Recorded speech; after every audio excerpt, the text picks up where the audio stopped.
સ્વાગત છે વિદ્યાર્થી મિત્રો। આજે આપણે ધોરણ 12 માં ચેપ્ટર 13 માં અજૈવિક પરિબળો સામે પ્રતિક્રિયામાં બે પ્રતિક્રિયાઓ વિશે ચર્ચા કરીશું। તો સૌથી પહેલી પ્રતિક્રિયા જે છે તે નિયમન કરવું, ત્યારબાદ બીજી પ્રતિક્રિયા છે કે અનુકૂલન સાધવું, ત્રીજી પ્રક્રિયા છે સ્થળાંતર કરવું અને ચોથી પ્રતિક્રિયા છે મુલતવી રાખવું।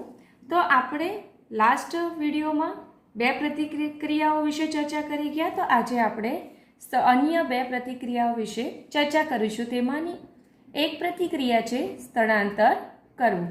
સ્થળાંતર કરવું કે જેને ઇંગ્લિશમાં માઇગ્રેટ કહેવામાં આવે છે। તો તમને શબ્દ પરથી જ ખ્યાલ આવી ગયો છે કે સ્થળાંતર એટલે શું કહેવાય કે થોડા સમય પૂરતું જો સજીવને, પછી પ્રાણી હોય કે પક્ષી, એને જો થોડા સમય પૂરતું ત્યાંનું વાતાવરણ જો માફક ન આવે તો એ અન્ય સ્થાને સ્થળાંતર પામે છે। તેને ઇંગ્લિશમાં માઇગ્રેટ એટલે કે માઇગ્રેટ થાય છે। તો હવે એને આપણે ડિટેલમાં જોઈએ। સજીવો તણાવપૂર્ણ નિવાસસ્થાનમાંથી હંગામી ધોરણે સ્થળાંતરિત થઈ વધુ અનુકૂળ વિસ્તારમાં જતા રહે છે। એટલે કે જ્યારે પણ સજીવ માટે તણાવપૂર્ણ સ્થિતિ હશે, જેમ કે અમુક સજીવ એવા છે કે જે બહુ ઠંડી સહન ન કરી શકે, ક્યાં તો અમુક સજીવ એવા હશે કે જે બહુ ગરમી સહન ન કરી શકે, તો શું થાય, એટલા સમય પૂરતું એ ટેમ્પરરી, હંગામી ધોરણે એટલે શું કહેવાય, ટેમ્પરરી એ જગ્યાએથી માઇગ્રેટ થઈને જ્યાં એને અનુકૂળ લાગે તો એવા અનુકૂળવાળા વિસ્તારમાં જતા રહે છે। તો અહીંયા અનુકૂળ માટે તમારા ચોપડીમાં બીજો શબ્દ આપેલો છે આતિથ્યશીલ। શું છે? આતિથ્યશીલ।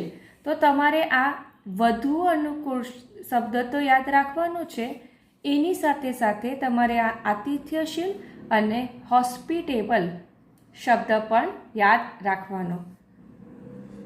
અને જ્યારે તણાવપૂર્ણ સમય સમાપ્ત થાય કે પછી તણાવપૂર્ણ વખત વીતી જાય ત્યારે તેઓ જે તે સ્થળે પાછા આવી જાય છે। એટલે કે તમને કીધું તેમ કે જ્યારે પણ એ સ્ટ્રેસફુલ કન્ડિશન, જ્યારે પણ એ તણાવપૂર્ણ સ્થિતિ પતી જાય, એટલો સમયગાળો પૂરો થઈ જાય તો એ જે તે જગ્યાએ પાછા ફરે છે। તો આવું જે તે સજીવ કરે તેને શું કહેવાય, સ્થળાંતર કરવું કહેવામાં આવે છે। હવે તમને અહીંયા એક્ઝામ્પલ સાથે કીધેલું છે કે સાદૃશ્ય રીતે એટલે કે કોમનલી મનુષ્યમાં આ રણનીતિ એવી છે કે રણનીતિ કે જેને શું કહેવાય, સ્ટ્રેટેજી કહેવામાં આવે છે। ઉનાળાના ગરમીના દિવસો દરમિયાન વ્યક્તિ દિલ્હીમાંથી શિમલા ખસી જાય છે।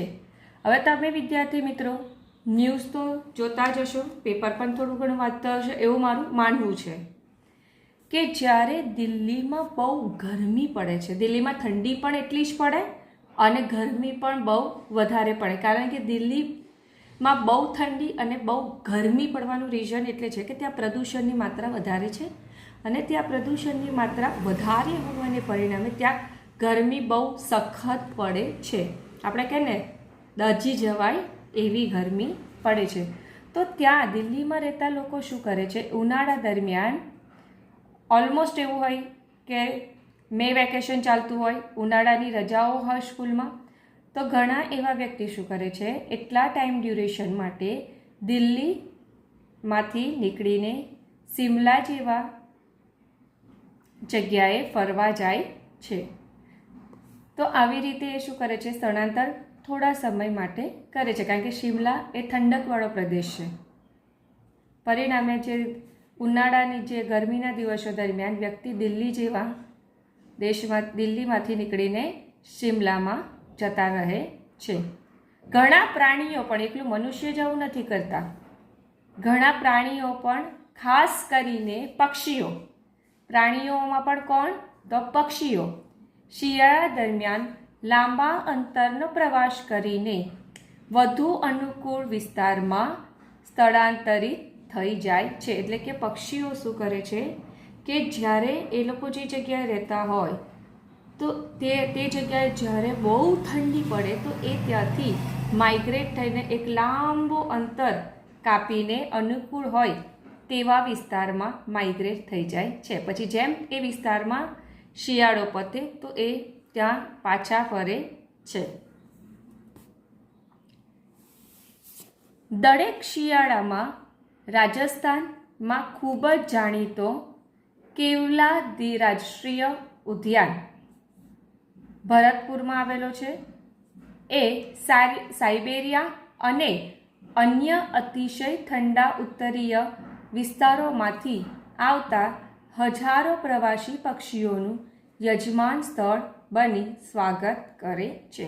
એટલે કે આ વિધાનનો કહેવાનો મતલબ એવો છે કે રાજસ્થાનમાં પણ ક્યાં તો ભરતપુરમાં, તો રાજસ્થાનના પણ ભરતપુરમાં જે કેવલાદેવ રાષ્ટ્રીય ઉદ્યાન આવેલું છે તો ત્યાં શિયાળા દરમિયાન આ સાઇબેરિયા અને અન્ય ઉત્તર વિસ્તારો કે જ્યાં અતિશય ઠંડી પડે છે તો એવા સમયે એવી ઋતુમાં ત્યાંના સજીવો શું કરે છે, ત્યાંથી સજીવો ઇન ધ સેન્સ કે પક્ષીઓ તો સાઇબેરિયાથી અને અન્ય અતિશય ઠંડા પ્રદેશ જેવા કે ઉત્તરીય વિસ્તારોમાંથી પક્ષીઓ આ કેવલાદેવ રાષ્ટ્રીય ઉદ્યાનમાં થોડા સમય માટે આવીને રહે છે. એટલે અહીંયા લખેલું છે કે હજારો પ્રવાસી એટલે શું કહેવાય કે પરમેનન્ટ પક્ષીઓ ત્યાં રહેતા નથી, ફક્ત થોડા સમય પૂરતા ત્યાં યજમાન બનીને રહે છે. તો વિદ્યાર્થી મિત્રો, હવે આપણે વાત કરીએ સૌથી લાસ્ટ પ્રતિક્રિયા, જેને શું કઈ છે તો એ મુલતવી રાખવું. મુલતવી રાખવું કે જેને ઇંગ્લિશમાં સસ્પેન્ડ કહેવામાં આવે છે. સસ્પેન્ડ એટલે શું કહેવાય કે થોડા સમય પૂરતી તેમની જે ચયાપચય ક્રિયાઓ હોય તે શું કરે, સ્થગિત કરે છે. તે એક પ્રકારની સુસુપ્ત અવસ્થામાં જતા રહે છે. મુલતવી રાખવું એનો શબ્દનો અર્થ એવો થાય છે કે જે તે સજીવો શું થાય છે, નિયમન ન કરી શકે, અનુકૂલન પણ ન સાધી શકે, સ્થળાંતર પણ ન કરી શકે, તે લોકો શું કરે છે, સુષુપ્ત અવસ્થામાં જતા રહે છે. સુષુપ્ત અવસ્થા એટલે શું કહેવાય કે એમની જે ચયાપચય ક્રિયાઓ છે તો એ ચયાપચય ક્રિયાઓને એકદમ જ ઘટાડી દે છે. હવે આગળ જોઈએ તો બેક્ટેરિયા, ફૂગ તથા નિમ્ન કક્ષાની વનસ્પતિઓ એ વિવિધ પ્રકારના જાડી દિવાલવાળા બીજાણુઓનું સર્જન કરે છે, જેનાથી તેમને પ્રતિકૂળ પરિસ્થિતિઓમાં જીવિત રહેવા માટે મદદ મળે છે અને યોગ્ય પર્યાવરણ પ્રાપ્ત થતાં તેઓ અંકુરિત થઈ જાય છે. તો વિદ્યાર્થી મિત્રો, આપણે અલિંગી પ્રજનનમાં બીજાણુ સર્જન વિશે ભણી જ ગયા છે. બીજાણુ સર્જન એટલે શું કહેવાય કે જ્યારે પણ બેક્ટેરિયા છે, ફૂગ છે, ક્યાં તો પછી કોઈ નિમ્ન કક્ષાની વનસ્પતિ છે તો હવે એ લોકોને પ્રતિકૂળ પરિસ્થિતિ જો જોવા મળે તો એ લોકો પ્રતિકૂળ પરિસ્થિતિમાં શું કરે છે, એમના આકારને સંકોચે છે અને સંકોચાઈને ગોળ બની જાય છે અને એમના શરીરની ફરતે ત્રણ સ્તરનું નિર્માણ કરે છે. તો આ ઘટનાને બીજાણુ સર્જન કહેવામાં આવે છે. પછી જ્યારે તેમને અનુકૂળ સ્થિતિ પ્રાપ્ત થાય એટલે કે પોષણ મળવાનું પ્રાપ્ત થાય, ત્યારબાદ વાતાવરણ એટલે કે તાપમાન પ્રોપર મળતું થાય તો એમને જેમ જેમ અનુકૂળ સ્થિતિ પ્રાપ્ત થાય તો એ લોકો પાછા શું કરે છે, કોષ કેન્દ્રનું વિભાજન સ્ટાર્ટ કરીને ઘણા બધા કોષ કેન્દ્ર બનાવે છે અને એમાંથી ઘણા બધા ત્યારબાદ કોષ કેન્દ્ર બાદ કોષરસનું વિભાજન થશે અને કોષરસનું વિભાજન થયા બાદ ઘણા બધા બેક્ટેરિયા હોય કે પછી ફૂગ હોય એનું નિર્માણ થાય છે. અંકુરિત થવાનો મતલબ જ એવો છે કે એ લોકો અનુકૂળ સ્થિતિ પ્રાપ્ત થાય એટલે કે પ્રજનન કરે છે અને સંતતિનું નિર્માણ કરશે. હવે આ તો બધા નિમ્ન કક્ષાની સજીવોની વાત કરી. હવે આપણે વાત કરીએ ઉચ્ચ કક્ષાના વનસ્પતિ. તો ઉચ્ચ કક્ષાની વનસ્પતિઓમાં બીજ અને કેટલીક વાનસ્પતિક પ્રજનનિક સંરચનાઓ તેમના વિકિરણમાં મદદ કરવા ઉપરાંત તળાવના સમયગાળાને પાર પાડવાના સાધન સ્વરૂપે કામ આવે છે. અનુકૂળ તાપમાન અને ભેજની પરિસ્થિતિઓમાં તેઓ નવા છોડ સ્વરૂપે અંકુરિત થાય છે. એટલે કે જ્યારે પણ ઉચ્ચ કક્ષાની જે વનસ્પતિ હોય તો ઉચ્ચ કક્ષાની વનસ્પતિ માટે જ્યારે પ્રતિકૂળ સ્થિતિ હોય તો એ દરમિયાન એમના જે બીજ હોય તે કેવા થઈ જશે? તો સુષુપ્ત અવસ્થામાં જતા રહે છે. બીજ વિકિરણ પામે છે. બરાબર. હવે જ્યારે એમને અનુકૂળ સ્થિતિ મળે તો બીજ શું થાય છે?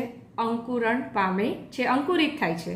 અને જેમ બીજ અંકુરિત થાય તો એમાંથી નવા છોડનું નિર્માણ થાય છે. એ રીતે અમુક સજીવ કેવા હોય કે જે વાનસ્પતિક પ્રજનન કરતા હોય તો એ લોકો માટે જ્યારે પ્રતિકૂળ સ્થિતિ હશે તો ત્યારે એવી રચનાઓનું નિર્માણ થતું નથી. કારણ કે ઘણા સજીવો પ્રકાંડમાંથી નવા છોડનું નિર્માણ કરે, ઘણા હોય તે મૂળમાંથી નવા છોડનું નિર્માણ કરે. તો એ દરમિયાન જ્યારે પણ તણાવપૂર્વ સ્થિતિ હશે ત્યારે શું થશે કે આવી બધી સંરચનાઓનું નિર્માણ થશે નહીં. અને જ્યારે એમને અનુકૂળ સ્થિતિ મળશે ત્યારે એ અંકુરણ પામે છે ને એમાંથી નવા છોડનું નિર્માણ કરે છે. એટલે કે આપણે એમ કહી શકીએ કે જ્યારે પ્રતિકૂળ પરિસ્થિતિ હશે ત્યારે એ લોકો સુષુપ્ત અવસ્થામાં જતા રહે છે.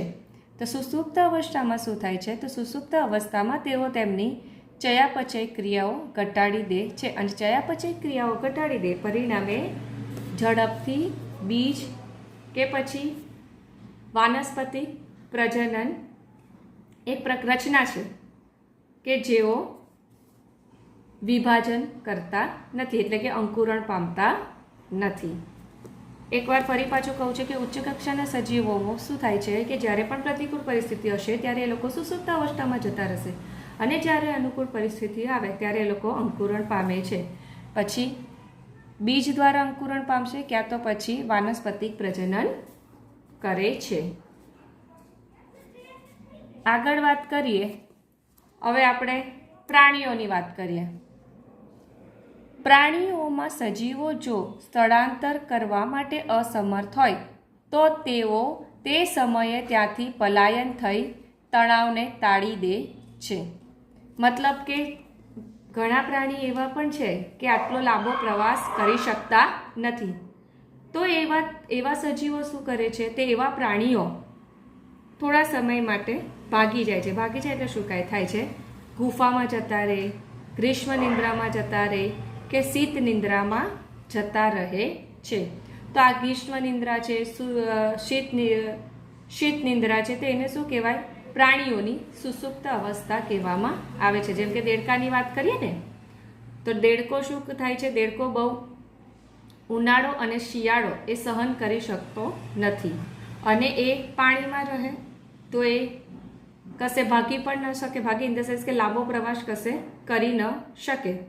તો એ શું થાય છે? એવા સમયે કે જ્યારે બહુ ઉનાળો હોય કે શિયાળો હોય તો એ સુષુપ્ત અવસ્થામાં જતા રહે. સુષુપ્ત અવસ્થામાં જતા રહે એટલે પોતાની ચયાપચય ક્રિયાઓ ધીરી કરી દે છે અને એ સમયે એ પ્રજનન પણ કરતા નથી. અને જેમ ચોમાસું આવે તે લોકો પાછા સુષુપ્ત અવસ્થામાંથી બહાર આવે છે અને પ્રજનન કરે છે. શિયાળા દરમિયાન રીંછ શીત નિંદ્રામાં જતા રહેવાનો જાણીતો કિસ્સો તથા એ સમયે ત્યાંથી ભાગી છૂટવાનું એક ઉત્તમ ઉદાહરણ છે. એટલે કે આ જે રીંછ હોય બરાબર, તો રીંછ શું કરે છે? શિયાળામાં બહુ ઠંડી સહન કરી શકતા નથી તો એ શું થાય? શીત નિંદ્રામાં જતા રહેશે એટલે કે ગુફાઓમાં જતા રહે ક્યાં તો પછી એ જગ્યાએથી બીજી જગ્યાએ જતા રહે છે. કેટલીક ગોકળ ગાય અને માછલીઓ ગરમી તથા જળ શુષ્કન જેવી ઉનાળા સંબંધિત સમસ્યાઓને ટાળવા ગ્રીષ્મ નિંદ્રામાં જતી રહે છે. એટલે કે કેટલીક ગોકળ ગાય છે અને માછલીઓ છે, તો જ્યારે પણ ઉનાળો હશે ત્યારે શું થાય? બાષ્પીભવનની પ્રક્રિયા વધારે થાય છે. હવે બાષ્પીભવનની પ્રક્રિયા વધારે થાય એટલે કે પાણી વધારે પડતું ગુમાવાય છે. તો એના લીધે શું થાય કે જળ સંબંધિત પાણી રિલેટેડ પ્રોબ્લેમ થાય છે. એમને પાણી ઓછું મળે, એમના શરીરમાંથી પાણી ગુમાવવાની પ્રક્રિયા વધારે થાય. કારણ કે બધી જ વનસ્પતિ એકદમ ડીપમાં રહેતી નથી, અમુક વનસ્પતિ સપાટી પર પણ જોવા મળે છે. તો જે સપાટી પર પાણીની સપાટી એટલે કે થોડા ઉપર તરફ રહેતી જે માછલીઓ છે તે શું થાય છે? એ જે તે એટલે કે ઉનાળા દરમિયાન ગ્રીષ્મ નિંદ્રામાં જતા રહે છે. જેમ ઉનાળાની સિઝન પતી જાય તેમ એ લોકો પાછા આવી જાય છે, એટલે કે સુસુપ્ત અવસ્થામાંથી બહાર આવી જાય છે.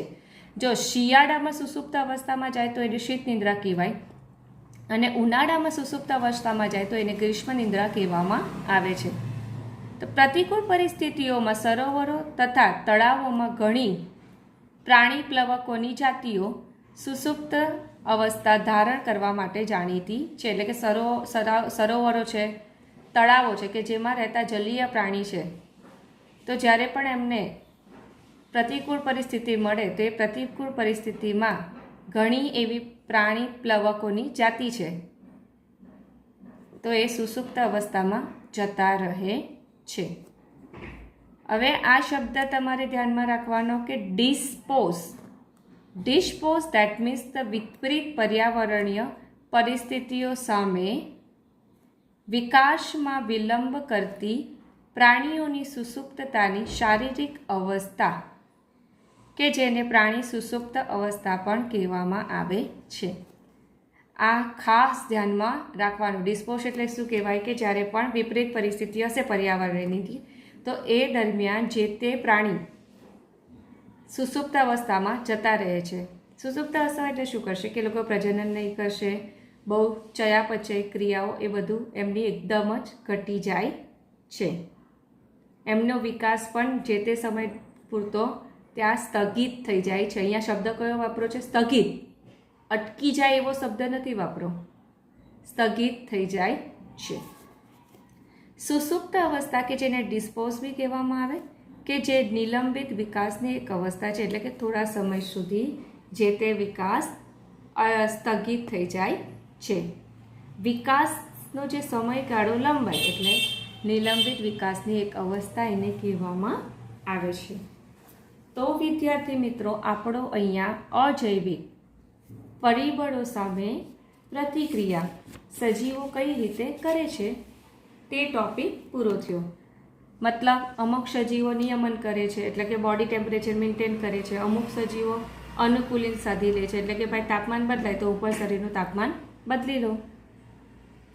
અમુક સજીવ સ્થળાંતર કરી દે એટલે કે થોડા સમય સુધી એ એરિયામાંથી જતા રહે. અમુક સજીવો શું કરે? સુસુપ્ત અવસ્થામાં જતા રહે છે. પછી સુસુપ્ત અવસ્થામાં એક્ઝામ્પલ તમને કોનું આપેલું છે? તો બેક્ટેરિયા, ફૂગ, નિમ્ન કક્ષાની વનસ્પતિ. એ કઈ રીતે? તો એ બીજાણુ સર્જન દ્વારા સુસુપ્ત અવસ્થામાં જતા રહે. હવે ઉચ્ચ કક્ષાની વનસ્પતિમાં શું થાય? થોડા સમય સુધી બીજ અને એની જે અંકુરણ પામવાની ઘટના છે તે સ્થગિત થઈ જાય છે. પ્રાણીઓમાં એ લોકો ગ્રીષ્મ નિંદ્રા ક્યાં તો શીત નિંદ્રામાં જતા રહે છે. હવે જો તમને આ ટોપિક રિલેટેડ કંઈ ન સમજ પડે તો તમે મેસેજ ક્યાં તો કોલ કરીને પૂછી શકો છો. અને વિદ્યાર્થી મિત્રો, લેક્ચર દરમિયાન કંઈ એક્સ્ટ્રા માહિતી આપી તે તમારે નોટબુકમાં લખવાની. આ પર્યાવરણનું ચેપ્ટર છે તો એના પરિણામે એ પર્યાવરણનું ચેપ્ટર છે એટલે તમને ચોપડીનું લાઇન ટુ લાઇન સમજાવું છું કે જે તમને નાનામાં નાનું વર્ડ જે છે તે તમને સમજ પડે. Thank you.